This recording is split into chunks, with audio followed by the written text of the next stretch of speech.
Não se esqueça de se inscrever no canal, curta e compartilhe. Juntos faremos a ponte de comando ficar cada vez mais forte. Olá, tripulantes! Bem-vindos ao Ponte de Comando, seu canal de ficção científica, jornada nas estrelas e temas afim. Esse é o meu amigo JC. Qual é a nossa história de hoje? Olá, tripulantes. Hoje a gente vai falar sobre a Hora Rubra, o retorno dos Arcons. Então, antes de mais nada, não esqueça de se inscrever no canal, curta, compartilha. Aí embaixo nos comentários vão estar os links para o nosso Spotify e para as nossas redes sociais. Tanto o trabalho do Bruno como músico, como o meu como escritor, os links também vão estar embaixo na descrição do vídeo. Ok? Lembrando também que esse vídeo vai ter spoilers. Se você, toda opinião dada aqui é nossa, é minha e do Bruno, então se você tem a sua, também pode deixar embaixo nos comentários. Ok? Bom, vamos lá, né? O episódio de hoje, né? É a Hora Rubra, né? Ele tem essa tradução por conta de um evento, né? Que vai acontecer durante a história. E é justamente a Hora Rubra, né? Está associado a algo sangrento, por isso rubro, vermelho, né?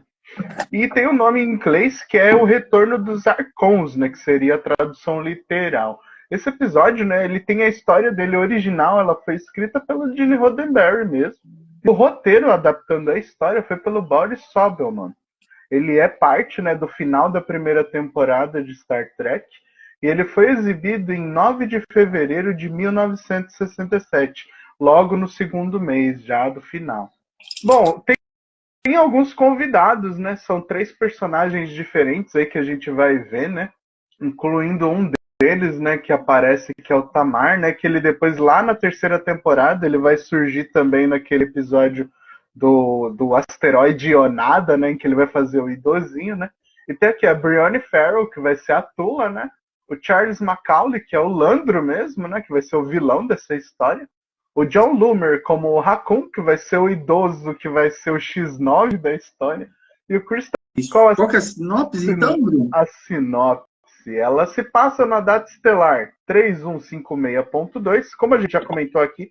A data estelar ela não é perfeita em jornada, né? Isso daí vai caber um dia uma explicação mais detalhada, mas não é uma coisa cronológica numericamente somente.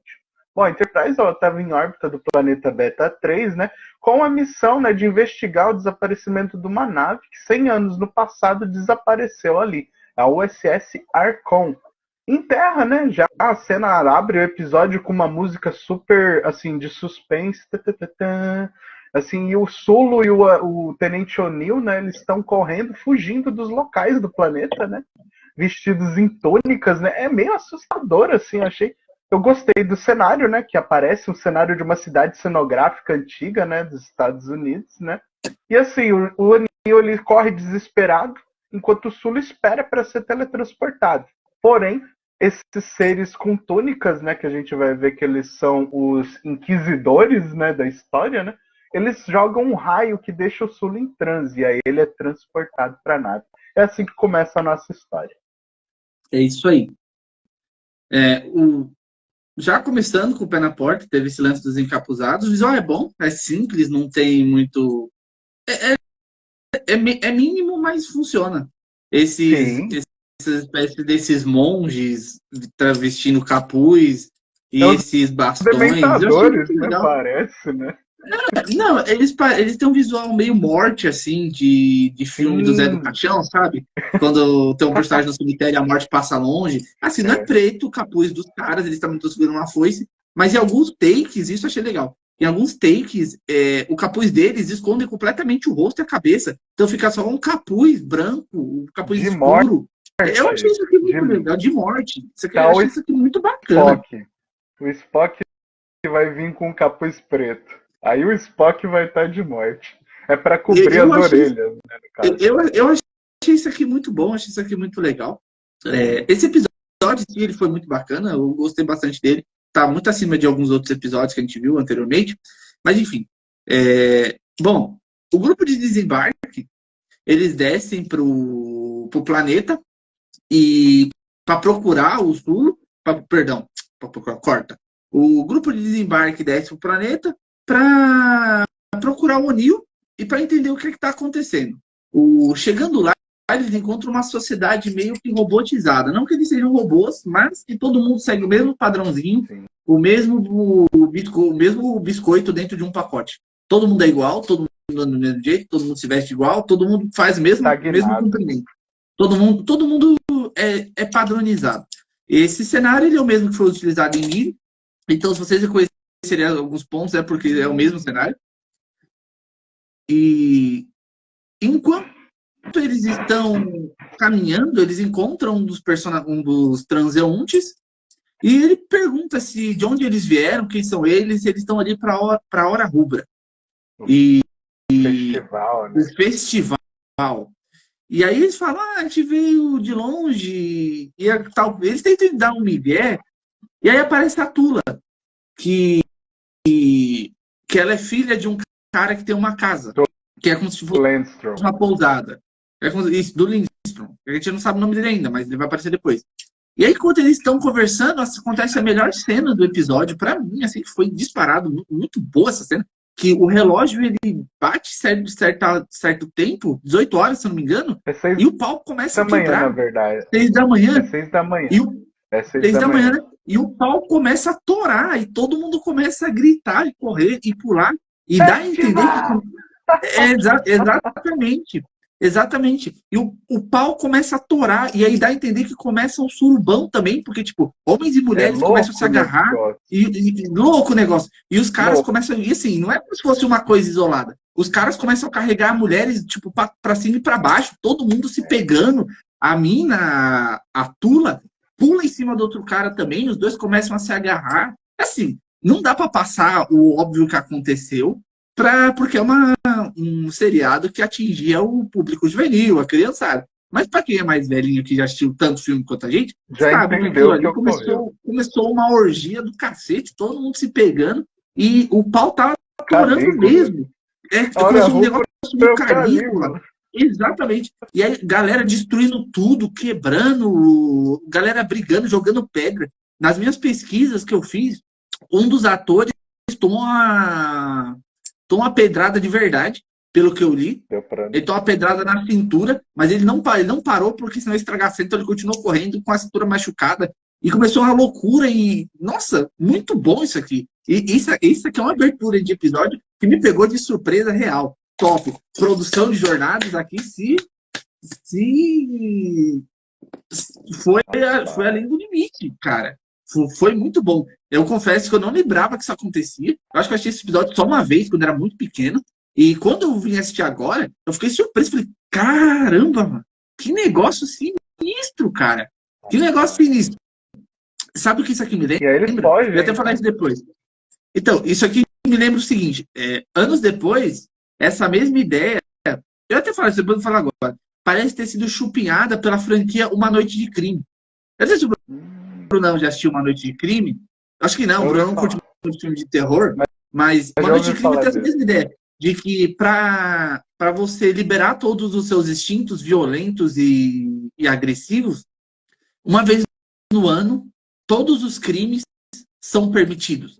Então, deu 18 horas, você pode fazer o que você quiser. Você pode atacar quem você quiser, matar, esquartejar, torturar, mas deu 6 horas da manhã, acabou. É liberado. A Hora Rubra. O problema é que Uma Noite de Crime, ele é uma franquia com uma ideia central muito boa, mas que é extremamente mal executada. Porque os filmes de Uma Noite de Crime são muito mal feitos, mas isso aqui é discussão para outra hora. Mas, então, enquanto a galera tá correndo, tá fugindo do pessoal que tá quebrando o pau, eles acabam numa casa e nessa casa eles conhecem o pai da moça anterior, eles conhecem o Lindstrom, mais outros 2 caras.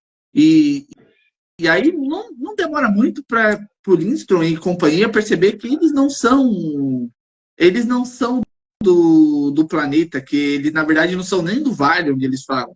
Eles são pessoas diferentes.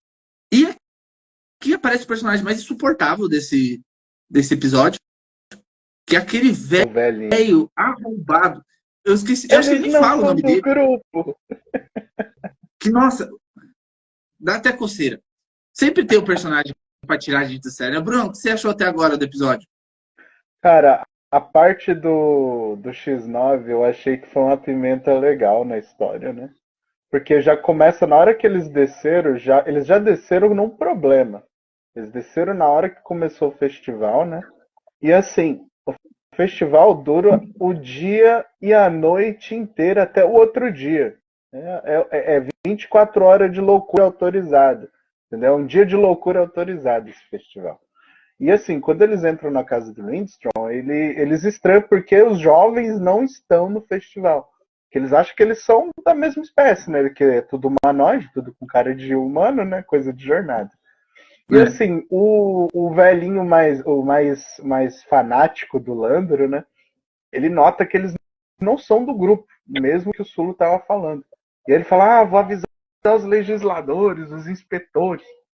E ele abandona. E aí fica os outros dois, né? Eles mostram o quarto, né? Que como a Tula tinha dito, meu pai tem uma hospedagem, vocês podem ficar lá e ir pro festival. E aí o Kirk já fala pra ele, não, nós não vamos participar desse festival. Quem é Landro? E aí o Lindstrom lá em cima já começa a ficar com medo e receio, porque ele, na verdade, ele não é suscetível a esses comandos do Landro, nem a Hora Rubra. E então ele é meio que a parte disso, mas ele concorda, porque é o mundo em que ele vive. E aí passa-se a noite e o dia, das 6 horas da manhã de novo, e aí, do nada, aquela loucura acaba, a cidade está toda destruída, né? E eles simplesmente se cumprimentam. Alegria, paz, alegria, harmonia para você. Meu, é uma sociedade com controle mental, entregue na mão desse ser chamado Landro, e eles têm um momento de extravase, mas o resto da vida deles é totalmente controlado, né? Então, assim, é muito estranho. E quando passa o dia, os legisladores voltam com o X9, o velhinho X9. E aquela hora eu achei, assim, eu fiquei até meio na dúvida, porque ficou meio que um furo na história. Quando ele chega, o outro velho, o Tamar, no caso, né, o outro idoso, ele chega, e aí ele fala, você duvida de Landro, você achou que eles não viriam. E aí eles condenam ele a alguma punição e ele cai no chão duro.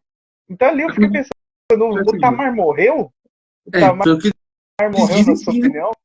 Morreu. Deu a entender isso, né? Deu porque morreu, o Lindstrom, né? Depois fala que ele morreu. O Lindstrom fala, então. Eles já mataram o Tamar. Então dá a entender que ele morreu mesmo. Ele não volta, não. Pesado, né? Ou seja, se você cria uma blasfêmia com esse Landro, você já é degolado pelo aquele tubo lá, né? Então, assim, e aí o Kirk vai começar a resistir, né? O Kirk vai começar a resistir. E aí eles ficam perdidos, porque, na verdade, ninguém ali está vivendo por si mesmo. Na verdade, todo mundo está sendo controlado por esse Landro, né? No caso, eu achei o seguinte, que eu acho que essa parte o episódio, sim, ele é muito bom, mas eu acho que essa parte do festival e dessas loucuras deveria ter sido mais o foco. Porque a partir daqui, até tem uma cena bem legal daqui, mas depois dela, o episódio fica um pouco modorrendo. É aquele negócio que eu sempre falo, que alguns episódios de jornada, principalmente da série clássica, eles começam muito explosivos, mas eles viram bem água com açúcar e depois para voltar depois com o plot twist final. Esse aqui não sei se encaixa, mas é mais ou menos assim.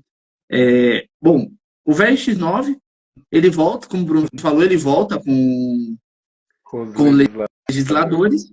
E esse visual realmente dos legisladores é muito bom. Tem uma cena, vou até ver se a gente consegue tirar uma imagem dessa cena, em que os legisladores estão parados de pé e não dá para ver nada do rosto deles. O capuz esconde tudo. Só ouve a voz mecânica. Você só ouve a voz e você sabe que tem um ator ali. Então, alguns takes desse episódio me lembraram muito um certo aspecto de terror. Eu não sei se esse diretor, não pesquisei para saber também, não sei se esse diretor tem alguma experiência com filmes de terror, mas alguns takes me lembram muito isso. Os filmes de terror bem clássicos, assim. Acho que até na Hora Rubra, quando o pau começa a torar, dá um frame no rosto das pessoas e você vê os olhos delas, elas começam a ficar bem assustadas. É muito legal. Eu gostei. Nota 10 para a Hora Rubra. O, no caso, então, o Kirk tenta dialogar com os legisladores, mas os legisladores não entendem o conceito de que ele não obedece. Ele resiste. Para os legisladores existe sim ou não. É porque eles só foram criados, eles só são condicionados para tratar pessoas que estão sendo controladas pelo Landro. Então, se aparece uma pessoa que não é controlada pelo Landro, ele não sabe o que fazer. Ele não tá acostumado a receber não. O que ele fala, não vou. Ele não entende. Acho que você não entendeu. Você não tem escolha. Não, mas eu não vou. Não, você não entendeu. Exatamente. Só que eles não são agressivos assim. Eles foram. Na verdade, é meio controverso. Porque justamente aquilo que eu falei, o Tamar morreu. Porque matar o velho é fácil, mas por que não matou o Kirk ali? Mas se não vem, então morre. Eu tenho uma opinião. Eu tenho a opinião de que ele não matou o Kirk ali porque ele não tinha o Kirk sob controle mental. Ele só pode matar quem está sob controle mental dele. Ou colocar alguém Isso vai chegar sob no controle ponto mental. lá na frente da história que eu vou comentar sobre esse controle mental. E o porquê que ali eles não têm. Né? Mas enfim, eles resistem, né?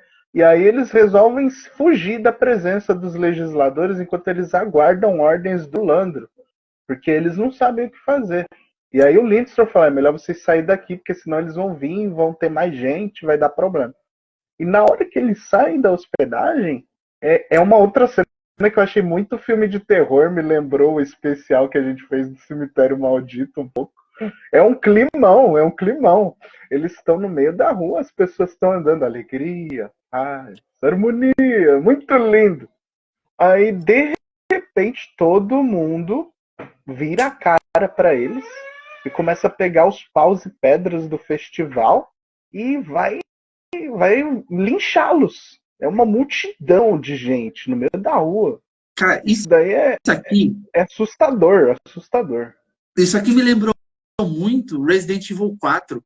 Sim. Talvez Resident Evil 4 também tenha tirado coisa disso aqui, porque isso que me lembrou muito. É todo mundo controlado por uma entidade e ninguém tem opinião própria e chega uma hora que todo mundo vira pra cima dos caras e isso aqui é muito bom. Eu só achei o seguinte, que se eles se soltaram pra fazer uma orgia no meio da rua, eu acho que eles poderiam ter ido um pouquinho mais rápido pra capturar o grupo avançado, né? Porque eles começam a caminhar a passos curtos para pegar o Kirk e companhia.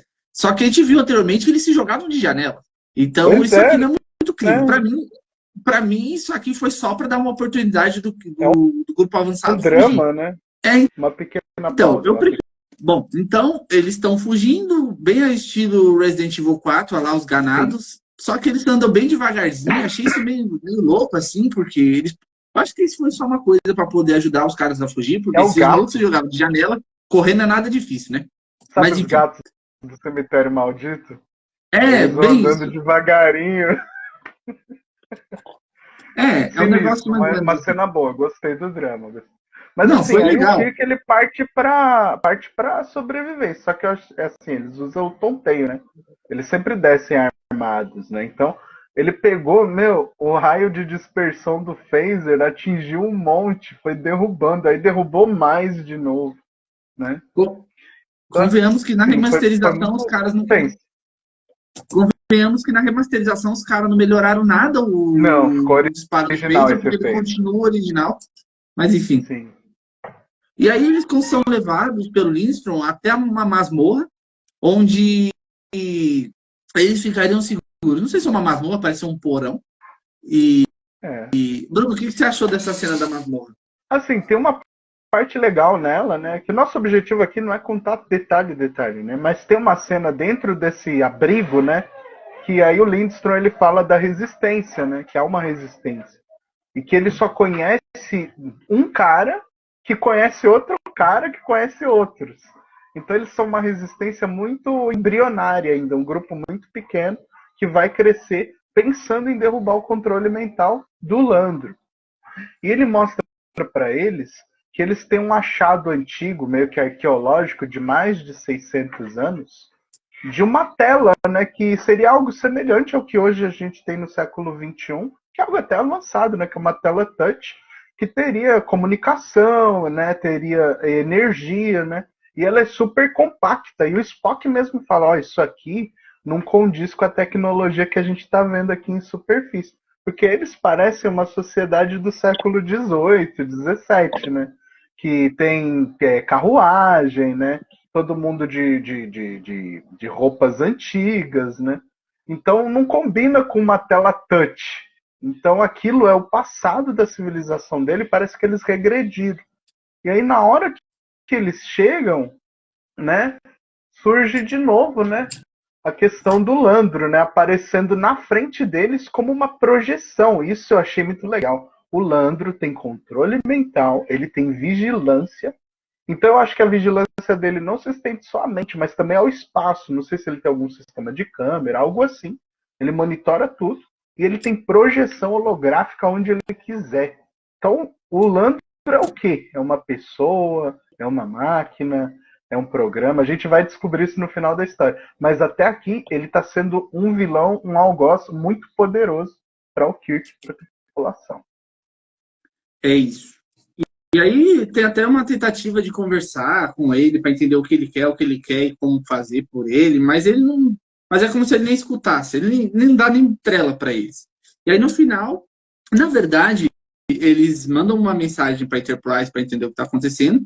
E para surpresa de 0 pessoas, a Enterprise está caindo de novo. E porque o Lando está mandando feixes de energia lá para cima que está desestabilizando a nave. Eu falo, spoiler alerta. A Enterprise um dia vai cair, gente.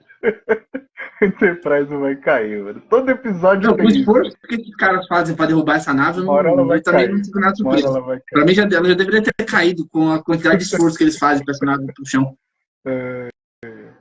Mas e aí, lá embaixo, enquanto estão conversando com o Landro, ele usa um ataque sonoro para fazer todo mundo desmaiar.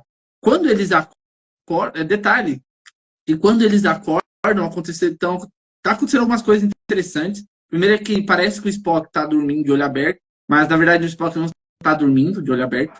Na verdade, baseado na anatomia vulcana, ele tem uma membrana transparente nos olhos que serve para proteger da areia e do vento de vulcano. Então, na verdade, o Spock não está dormindo. O Spock está acordado. Está só meio que... Ele está só concentrado, mas ele não está dormindo. Ou talvez esteja, diga aí nos comentários o que é que você interpretou dessa cena. A outra coisa interessante é que o McCoy sumiu. Eles estão todo mundo sem phaser. O McCoy sumiu. E quando o McCoy volta, ele volta já zumbificado. Ele volta acreditando na fé do Landro. Sim.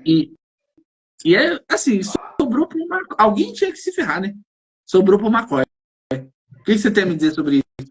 Além do McCoy, no próprio local que eles foram levados, né? Eles não estão mais no abrigo, agora eles estão numa masmorra mesmo, né? Parece o fundo do castelo antigo, né? Tipo uma catacumba, um bunker. E lá tá o O'Neill também, né? Tá o O'Neill ali olhando pro nada, sentado. E assim, aí eles veem o O'Neill, chega o McCoy, né? Ah, alegria, vocês farão parte do grupo. E aí eles querem levar agora o Kirk, né? E aí tá uma resistência. E aí agora eles estão mais programados, né? Os legisladores, eles chegam e falam, se você resistir, a gente vai te matar. E aí o Spock fala pra ele, ó, melhor você ir, capitão, já que eles estão assim, né? E aí entra numa parte que eu achei muito interessante, né? Que quando o Kirk é capturado, ele vai ser levado para uma sala super tecnológica, mais distoante ainda do que tem na superfície, né? E lá ele encontra o sacerdote, vamos dizer assim, né? Que é o que me pareceu, um sacerdote, né? Um ritualista, né? Da iniciação, da absorção no grupo do Landro, né? E aí, o que você achou do Marplon? Não, eu achei ele um personagem legal, tava meio na cara que ele era um agente infiltrado, porque anteriormente tinham falado, os dois patetas lá atrás tinham falado que tinha um terceiro membro, mas até então ele não tinha aparecido. Aí quando aparece o Marplon ali, eu achei que já ficou meio claro que era ele, não tive nenhuma surpresa. Pra sorte do Kirk. Pra sorte do Kirk. O Kirk deu sorte. Outro que, entrando na parte 3, o Spock, na verdade, depois entra o Spock sendo capturado, mas aí que tem o plot twist que o Marplon, na verdade, não é um sacerdote. Ele é o terceiro membro da resistência que protegeu o Kirk contra a invasão do Landro. mental, e que agora está fazendo a mesma coisa com o Spock. Quando eles voltam para a sala, ele volta fingindo que ele é que agora ele é membro da comunidade. E lá, do grupo. quando ele vai conversar com os dois Zezinhos que estão na sala, que acompanharam eles até ali, que é com o Lindstrom e com o outro rapaz, e com o outro senhor, na verdade, com o senhor não. É o Lindstrom e o próprio Marplon que vão para a sala com eles. E aí lá eles meio que dão uma explicação sobre o que aconteceu. É uma explicação um tanto quanto rasteira. A gente entende o conteúdo maior. Porém, basicamente, existiu de fato um Landro que ou ele era um cientista ou ele era um pesquisador e ele construiu algum dispositivo ou criatura, a gente ainda não sabe até aquele momento. Existe a suspeita de que seja um computador até ali, mas que poderia dar para as pessoas aquilo que elas queriam, que era principalmente paz. O objetivo dele era garantir paz e harmonia para a comunidade. Só que o computador entendeu isso de uma forma bastante ao avesso e começou a forçar as pessoas a viverem em paz e harmonia. Não sei se isso justifica o fato da Hora Rubra, e aqui eu vou entender que seja a mesma coisa que acontece no filme em uma noite de crime, que as pessoas precisam de algum momento para extravasar todos os sentimentos dela, ou então ele dá um tempo, dá 24 horas por ano para elas poderem se bater, para elas poderem cruzar, para elas poderem quebrar tudo e ficarem loucas. Ele liberta elas por 18 horas durante um ano. E só que até então a gente não sabe o que é o que está fazendo isso. E o McCoy, que não é bobo nem nada, embora esteja controlado, ele acaba percebendo que esses caras estão de conchavo. E aí ele começa a fazer um escândalo. Isso não é um modo de Landro. Ele até tentou dar uma despistadinha nele, mas não funciona. Eu gostei, JC, eu gostei do McCoy ali, do DeForest Kelley mesmo, na atuação dele. Ali, ele falou, vocês não são do grupo meu, foi muito legal. Porque assim, o DeForest Kelley, ele tem muitos filmes, né, de antigos dele de faroeste, né? E lá dava pra ver essas caras e bocas dele, né? Ele é um ator muito expressivo, mas em Jornada nem tanto, por conta de ser o médico. Mas nesse episódio deu pra ver a cara do DeForest sendo expressivo, né? E aí ele começa a gritar, e o Kirk já dá uma bifa nele, e aí o O'Neill levanta, e o Spock dá um socão nele, e o Kirk fala, isso não é pouco usual? Eu notei, o Spock ele dá um soco, ele não usou a pinça no O'Neill. E aí aparece novamente, né? Agora os Inquisidores, né? Assim, depois que eles derrubam esses caras, eles pedem pro Marplon levar eles até onde Landro está. E aí o Marplon leva eles até o templo do Landro. E é um cenário bem bonito. Gostei, é bem diferente, é colorido, ele é vermelho, tem umas pilastras. É bem legal, assim, é uma coisa mais antiga. Essa cena que me lembrou é um pouco um detalhe meio teológico, na verdade. O Landro, na visão do Lando, desculpa, como é o nome dele? Do Lindstrom. Lindstrom, isso. Ele é como se fosse um deus. Porque com todas as vezes que ele aparece, ele se ajoelha. E o Marplon também. E assim, o Lindstrom começa a mudar de lado. Ele, isso não vai dar certo, eu me rendo. Aí o Kirk ele já dá uma bifa nele também de novo. Ele fala, agora é com você, Marplon. Você quer se livrar do Landro? Me leva até onde ele está. E aí ele fala que ele nunca viu ele, né? Que ele só ouve ele. E existe uma porta que ninguém acessa. E de novo isso tem uma cara de sacerdócio. Porque igual você pega nos rituais antigos, principalmente dos povos semitas, havia um local que era tipo um santo dos santos, em que nesse local haveria a presença do Deus e ele falaria através desse local. Então eles pegaram essa inspiração daí, né? E isso daí foi meio curioso. E aí o Kirk fala, não, isso é só uma porta, pode abrir. Ele fala, mas isso é Landro. Ele abre a porta. E quando eles abrem, aparece de novo o holograma do Landro. E eles têm até um debate nessa parte aqui. Sim. Mas o que importa para essa cena mesmo é o debate de Landro, quando eles conseguem descobrir que Landro é, na verdade, realmente um computador. O debate filosófico do Kirk contra o computador. Porque o Kirk interroga o computador baseado nas próprias diretrizes dele. Tá, o que você foi programado para fazer? Ah, eu fui programado para proteger os betanos. Grupo. Uhum. No grupo. Tá, mas você não está fazendo isso. Você está matando o grupo. Você não está protegendo, você está destruindo. E aí o computador não consegue entender a lógica que ele está usando. Ele entende que ele está errado, que ele errou e ele acaba cometendo suicídio.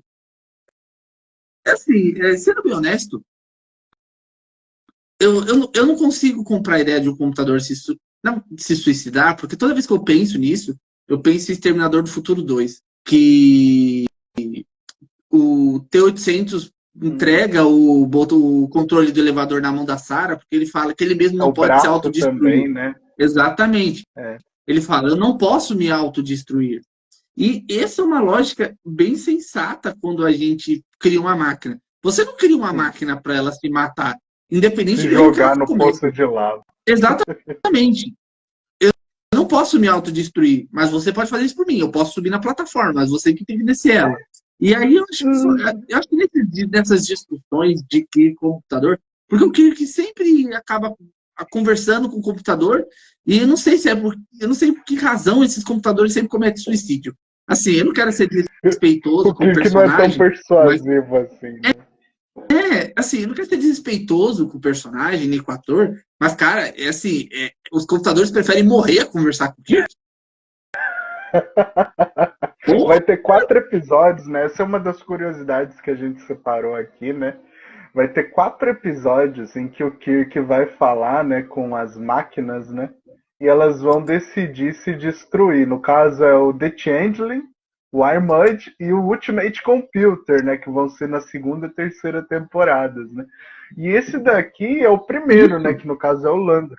Mas assim, o argumento ele só se reforça junto quando o Spock começa a falar, não só o Kirk, que ele tá matando a criatividade, a vontade própria, a escolha. Literalmente, o Landro, ele tá meio que fazendo igual os Borgs. Ele assimilou todos eles e tá controlando eles segundo a vontade dele.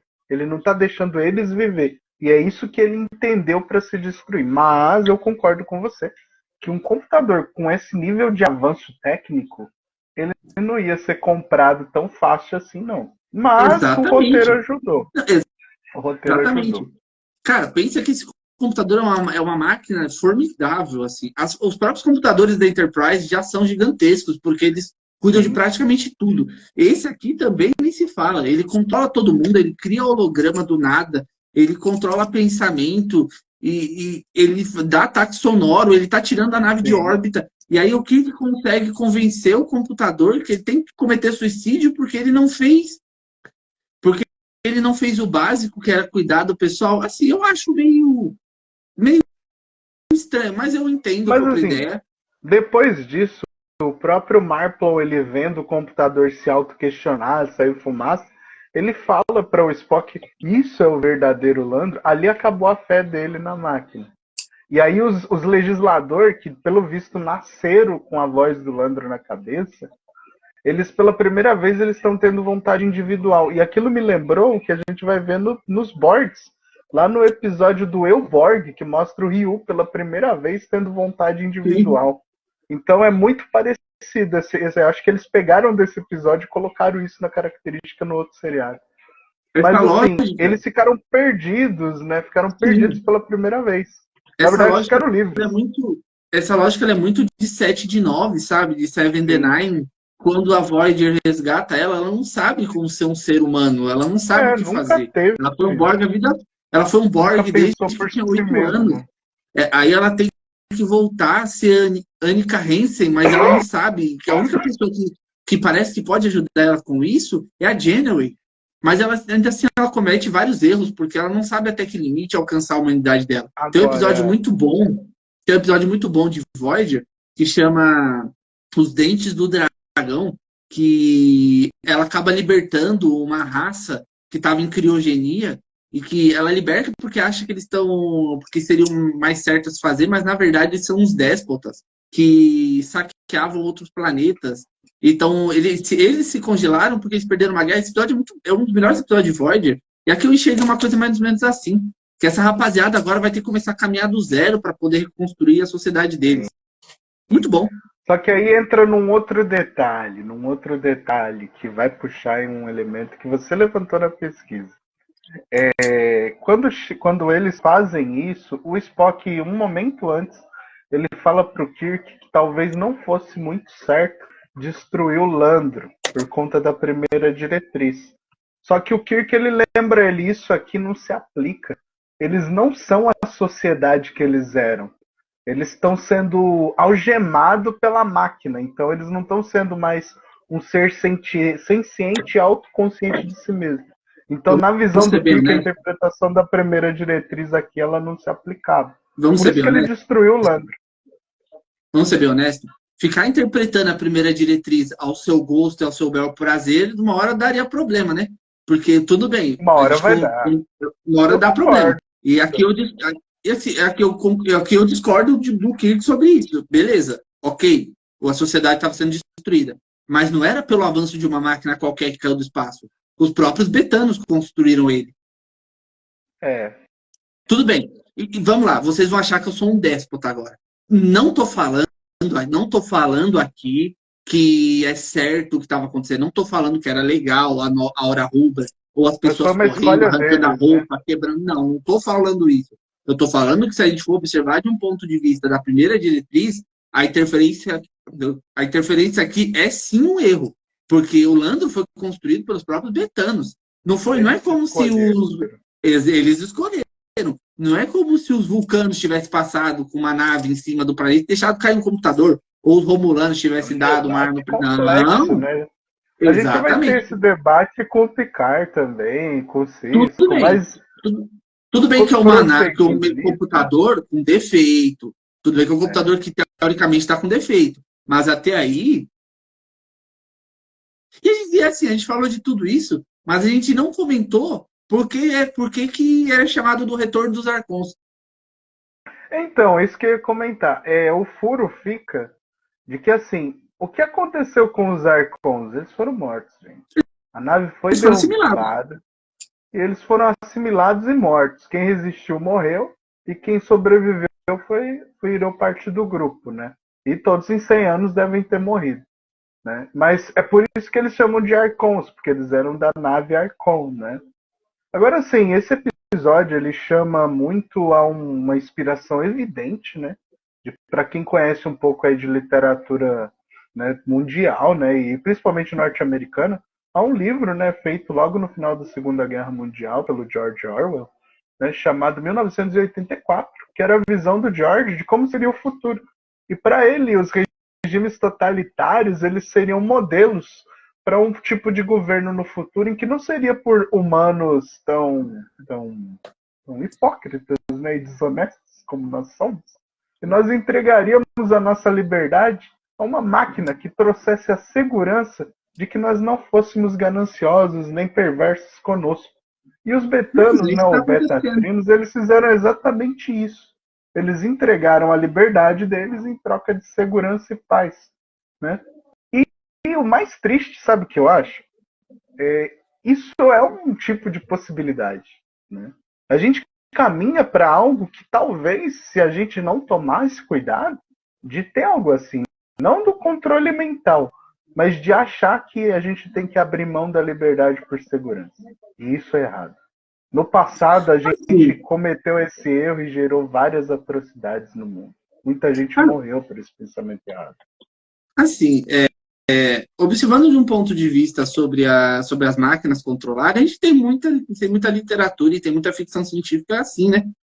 Sim, é um o próprio Exterminador o próprio Exterminador do Futuro, que a gente comenta, é basicamente sobre isso. A Skynet foi criada para assumir condições de defesa do governo americano. E aí ela se tornou consciente, e ela descobriu que os humanos eram uma ameaça para ela e explodiu eles. Era isso. Sim. E se a gente for pegar a própria franquia Alien, que o Ridley Scott fez as prequels, ele mesmo queria colocar os verdadeiros vilões como inteligência artificial. Quem não se lembra do famigerado David? Que analisa ele passa anos cuidando do mestre dele, e aí depois ele analisa que a vida dele Se ele não tiver um rumo para a vida dele, se ele não assumir atitudes vilanescas, ele vai sempre ser o escravo de um humano. E aqui eu quero muito entrar nesse assunto, porque o Kirk, ele, assim, o Kirk tem momentos e momentos. E aí, ele, no final, ele parece tratar o Landro, a máquina Landro,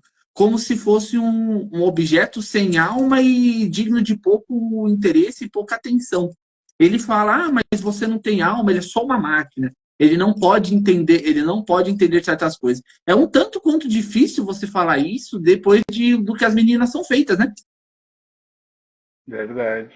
O Hulk Depois tava do que as lá, né, meninas pra são feitas, provar. ele tava lá para provar que máquinas também pensam e também têm certo tipo de sentimento. Pelo menos no universo deles. Aí, o gigante de onde as meninas são feitas estava numa crise existencial.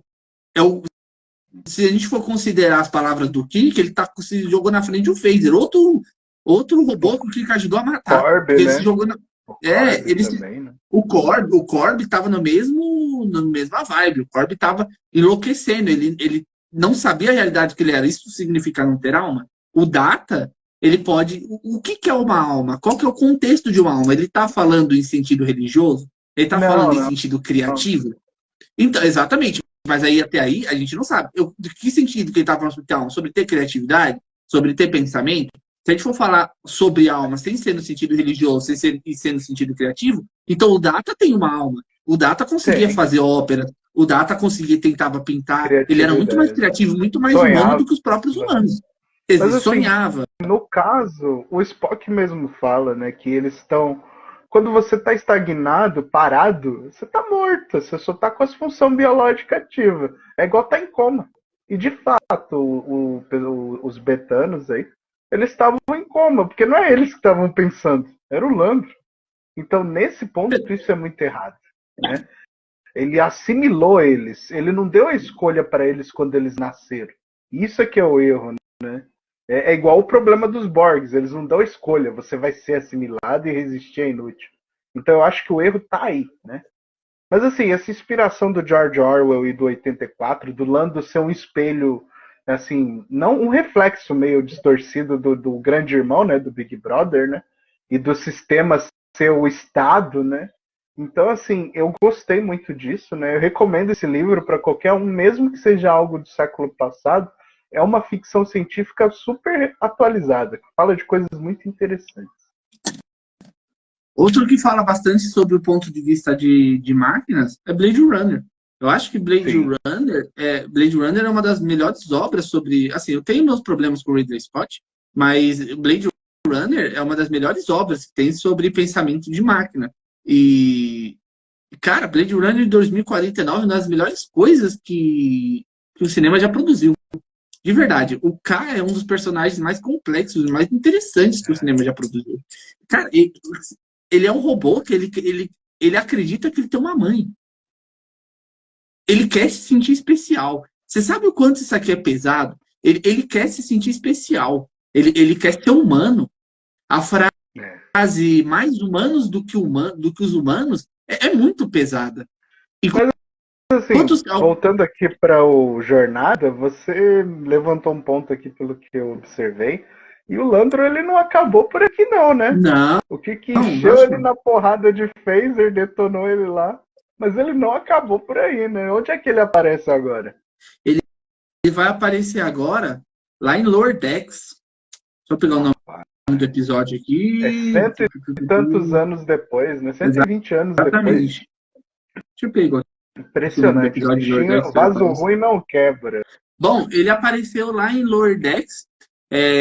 No episódio em si, a USS Cerritos volta para o planeta, para a comunidade, e descobre que o Lando foi reativado e que ele voltou às antigas práticas. É bem daquele jeitão de Lower Decks, muita comédia, muita referência antiga, muita palhaçada, mas como é canônico, então a gente leva em consideração. E assim, é bem interessante pensar que anos depois, quase 300 anos depois, a galera reativou essa máquina. Interessante. Isso me lembra uma coisa. E isso é bem real, né? Acho que é até complicado falar disso aqui no YouTube. Mas sempre vai ter um que vai aplaudir essas ideias totalitárias. A gente vê isso no mundo real e no da ficção também. Né? Igual o próprio X9, o velhinho X9, né? É que não fala o nome dele, né? Ele é um fanático, o Landro é tudo, ele adorava o Landro. Entendeu? Mas é uma ideia sem sentido.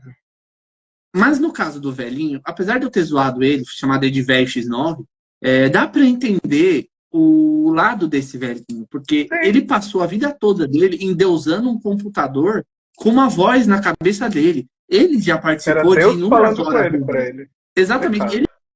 Ele passou em inúmeras horas rubras. Ele está doutrinado a acreditar numa coisa, entendeu? E o que é um pouco mais, o que é um pouco problemático. É um pouco problemático se a gente parar para pensar no que o Kirk fez aqui.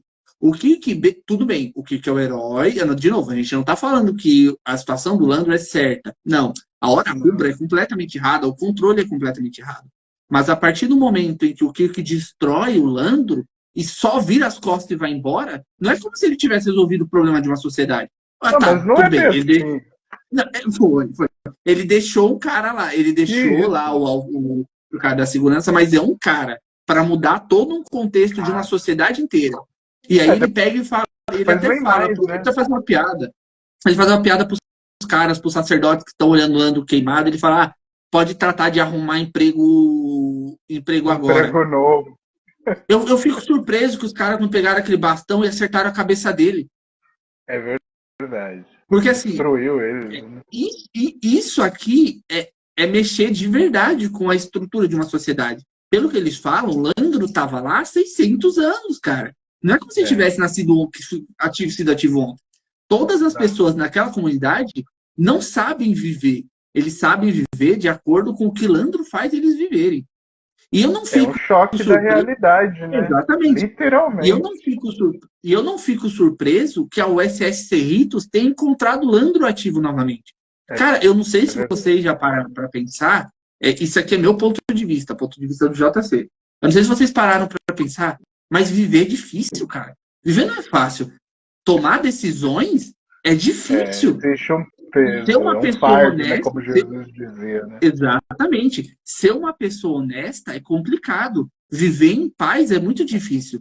Eu falo isso porque é o seguinte, eu conheço uma pessoa, eu não vou citar o nome dela aqui, nem vou falar de onde eu conheço ela, que ela é incapaz de viver em paz. E eu falo isso com todas as letras. Eu conheço uma pessoa há algum tempo e ela é completamente incapaz de viver a vida dela em paz. Ela é completamente insatisfeita com ela mesma e aí ela despeja a frustração de não ser o que ela quer em cima dos outros. Seja em forma de deboche, seja em forma de agressividade, seja em forma de truculência. E assim, viver é muito difícil, cara. Viver é muito difícil. Você tem que lutar muito para você ser uma pessoa boa. É muito fácil você tomar um caminho ruim, mas é muito difícil você permanecer no caminho bom. E aí, citando Jesus de Nazaré de novo, o caminho justo é estreito, né? É difícil. E aí o que o Kirk fez foi arrancar uma muleta dessa rapaziada. De novo, tudo bem. Eles estavam fazendo mal, os betanos estavam se matando, estavam se violentando, estavam se atacando, não tinham opinião própria, não tinham opinião artística. Mas e agora? Agora vão ter na base do que todo mundo teve, né? Então ele só acelerou um processo de degradação. Não é como se ele tivesse chegado lá e tentado mudar o parâmetro da máquina. Não. Ele só deu um chute na muleta de um deficiente e falou, agora você vai andar. Foi isso que ele fez. Foi isso que ele fez. Levanta e corre. É isso que ele fez. E assim, de novo, gente, eu vou falar isso quando for preciso. O Landro estava completamente errado. Eu estou falando da repercussão do que vai acontecer aqui. É porque assim, aqui no canal, o Brunão, ele é mais voltado para o pé no chão. Eu sou muito analítico com as coisas que eles fazem, sabe? Eu acho que você seria um bom roteirista de Lower Decks, porque mostra o lado que não dá tão certo. Talvez. E, assim, não me surpreende que Lower Decks, alguém tenha religado o computador. Porque, cara, viver é complicado. Tem alguém que tome decisões por você, muito bom. Queria eu. na minha vida adulta ter uma pessoa que só tomasse decisões. fazer Só fazer. é O que muito fácil. eu só faço fazer. agora? Agora Mas infelizmente escolher e não é assim. arcar, né? Não é assim, não. É isso, gente. Espero que vocês tenham gostado. Tenta uma piadinha. Qual a Não, sua mas como todas as nota? outras piadas. Eu dei 8.5. Eu dei 8.5 porque porque eu gostei, eu achei legal, eu achei que esse episódio ele tem umas coisas técnicas legais, ele tem um visual legal, a história é legal. O que eu não dei mais porque eu acho que esse lance da hora rubra deveria ter sido mais explorado. Eu gostaria de ver eles perdidos, eles lutando contra essas pessoas, eu gostaria de ver essas pessoas agressivas contra eles. Eu acho que ia ser mais legal, sabe? Se ele tivesse ficado mais na hora rubra e menos em masmorra conversando. Porque ficou um pouco chato, assim, tipo, ficar falando em masmorra e já deu um pouco de soninho nessa hora. Mas eu acho que eu gostei pela hora rubra, achei uma loucura sensacional. Me lembra muito isso aqui é fã de terror, tá? Me lembra muito o VHS 2. Tem um curta de VHS 2 que se chama Safe Haven, que é enorme. Nossa, é genial. Que é de uma seita onde eles estão tentando trazer o Baphomet pra Terra. E a gente falou que tem spoiler na frente. Nossa, assim, um dia eu tenho que assistir esse filme com o Brunão. Um dia eu tenho que assistir esse filme com o Brunão. Porque eles tentam trazer um Baphomet pra Terra e do nada começa uma loucura. Com um cara fugindo e o Bafomézão peludo atrás dele e todo mundo cometendo suicídio, uma gritaria. E assim, me lembrou muito isso, essa loucura desenfreada, sabe, né? de controle mental. Eu achei isso aqui muito bom, de verdade. Deu 8.5 por causa disso. Se não fosse a parte mais da masmorra, teria ganhado uns 9 por aí. Foi top. Isso aqui é jornada, rapaziada. Ficção científica. Vou dar 9 mesmo, vai. Fica com 9 aqui, então. 9, mudamos aí. Fica com 9, fica com 9. 9, boa. A minha nota foi 8, né? A minha nota foi 8, né? Foi mais pé no chão, como você disse, né? Mas é uma história muito boa, né? Um ponto alto aqui do final da primeira temporada, né? E como eu citei, a história originalmente ela era do Gene, né? E nas nossas pesquisas a gente levantou, né, que ela é o rascunho, né, de um livro do Gene Roddenberry, né, que seria chamado Mundo Perfeito, né, ou Paraíso XML, né. E aí disso saiu o que a gente teve hoje, que é o Retorno dos Archons, né. Além disso, no roteiro, no rascunho inicial, o Lindstrom, ele e a Tula iriam ter um romance, não iria ser pai e filha. Ia ser uma outra história, na verdade, né? E aí ia ficar bem mais trágico o assunto, né? Porque a Tula no festival e o cara lá paradão assistindo de casa, né? Então eles abandonaram essa ideia, né? E o que eu achei, assim, de ponto super alto, né? Que mereceu essa nota legal, é o fato deles colocar uma IA capaz de controlar um planeta inteiro nos anos 60. A gente vê isso em TNG, em Voyager, já a gente está acostumado com isso na ficção científica. Mas naquela época não, né? Então foi o pioneiro essa história, Gene Roddenberry colocando mais um tempero aí no sabor da ficção científica da televisão, né? E isso daí é o que me surpreendeu, né?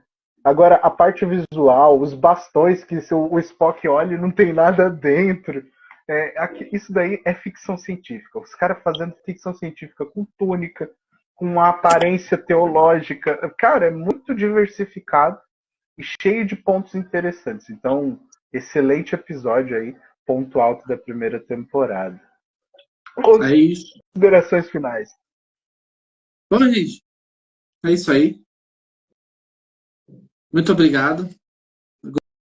Gostei do episódio, gostei de debater aqui. Deixem nos comentários o que é que vocês acharam sobre isso. Bom, pessoal, é isso. Obrigado por quem chegou até aqui. Não deixa de curtir, comentar, diz aí o que vocês estão achando, visualize as nossas outras playlists aqui no canal. Agora a gente está com um novo projeto, a gente está fazendo um audiobook. Vocês vão gostar da história, é uma fanfiction, mas vocês vão curtir pra caramba. E é isso. Brunão? Eu agradeço a cada um de vocês que tem nos assistido e esteve até aqui. Deixem o seu like, comentem o que vocês acharam desse episódio, né? E as sugestões que vocês tenham para a gente abordar em vídeos futuros também. Desejo a todos uma vida muito longa e muito próspera. É isso aí, pessoal. Harmonia, paz e alegria. É o quê? harmonia, pá. Falou, galera!